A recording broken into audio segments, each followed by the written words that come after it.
बुद्धि और भाग्य की कहानी। यह कहानी है दो बहनों की। दोनों बहनों में बड़ा प्यार था। एक का नाम था बुद्धि और दूसरी का नाम था भाग्य। वैसे तो हमेशा वो दोनों मिलजुल कर रहा करती थी, लेकिन न जाने क्यों एक दिन उन दोनों में एक बात को लेकर बहस हो गई। मुद्दा था कि दोनों में से बड़ी कौन है। दोनों को ही नहीं पता था कि कौन बड़ी है, इसलिए वे दोनों ही अपने अपने बड़े होने का दावा कर रही थी।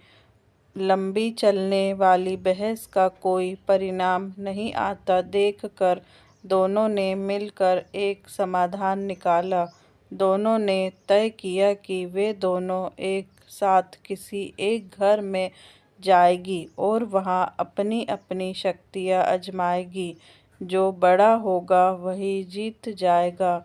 दोनों चलते चलते एक किसान के घर तक आ पहुंची।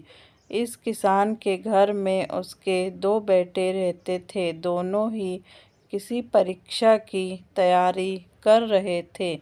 दोनों बहनों ने तय किया कि वे दोनों एक एक भाई को अपनी शक्तियां देगी और जिसकी भी शक्तियों की मदद से जो भाई परीक्षा में अच्छे से पास हो जाएगा, उसी बहन की शक्तियां और वह बहन बड़ी साबित हो जाएगी। बुद्धि ने अपनी शक्ति किसान के बड़े बेटे और भाग्य ने छोटे बेटे को दी। अब बड़े बेटे की और भाग्य ने छोटे बेटे को दी। अब बड़े बेटे को बुद्धि की कृपा की वजह से पढ़ाई में काफ़ी मन लगता, इसलिए वो घंटों तक पढ़ता रहता। किसान का छोटा बेटा, जिसके ऊपर भाग्य ने अपनी कृपा बरसाई थी, वो बिल्कुल पढ़ता नहीं था। जल्द ही वो दिन भी आ गया जब बड़े भाई और छोटे भाई की परीक्षा होनी थी। बड़ा भाई, जिस पर बुद्धि की कृपा थी, उसने जब अपना पेपर लिखा तो बदनसीबी से सभी वह सवाल आए थे जो उसने पढ़े नहीं थे या वो पढ़ नहीं पाया था।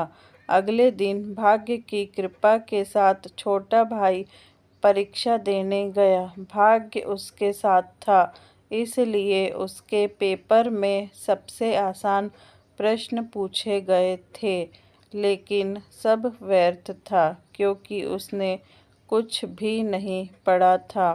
वो पछताने लगा और सोचने लगा कि उसने थोड़ी सी भी बुद्धि पढ़ाई में लगाई होती तो आज वो आसानी से पास हो जाता। इस तरह बिना भाग्य के किसान का बड़ा बेटा और बिना बुद्धि के किसान का छोटा बेटा परीक्षा में फेल हो गया। इस घटना से भाग्य और बुद्धि दोनों बहनों को ये अच्छे से समझ आ गया कि जब वो अलग अलग है तब दोनों ही छोटी है और साथ है तो दोनों की ताकत और बड़ी है। बड़ी ही सरल बात है। ये कहानी हमें ये सिखाती है कि हमें भाग्य और मेहनत दोनों को ही अहमियत देनी चाहिए।